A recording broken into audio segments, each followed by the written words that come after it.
కేంద్ర మంత్రి బండి సంజయ్ పై ఫైర్ అయ్యారు ఎమ్మెల్యే డాక్టర్ సంజయ్. రాష్ట్రంలో శాంతి భద్రతలు కాపాడాల్సిన కేంద్ర మంత్రి దాడులను ప్రోత్సహిస్తున్నారని ఆరోపించారు.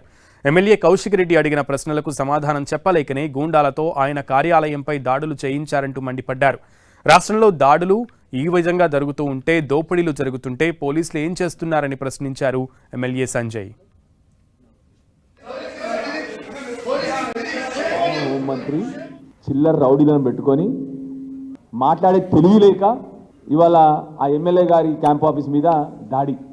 ఎంత ప్లాన్డ్ దాడి అంటే లోపల ప్రెస్ మీట్ జరుగుతూనే ఉంది, ప్రెస్ మీట్ అయిపోలే, ఇంకా లోపల ప్రెస్ మీట్ జరుగుతూనే ఉంటే ఈ కుసంస్కారులు అందరూ వచ్చి, సంస్కారహీనులు వచ్చి అక్కడ ఎమ్మెల్యే ప్రభుత్వ అధికార ఆఫీస్లో ఎమ్మెల్యే క్యాంప్ ఆఫీస్ని మొత్తం ధ్వంసం చేసినారు.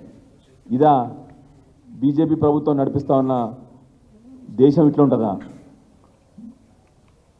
ఏం మాకు చేయనికి రాదా? బండి సంజయ్ గారు ఎన్ని మాటలు మాట్లాడినారు? 10 ఏళ్లలో ఒక్క రోజు కూడా మేము వాళ్ళని అటాక్ చేయలేదు. ఏం మా బీఆర్ఎస్ కార్యకర్తలు తలుచుకుంటూ మిమ్మల్ని అటాక్ చేయలేరా?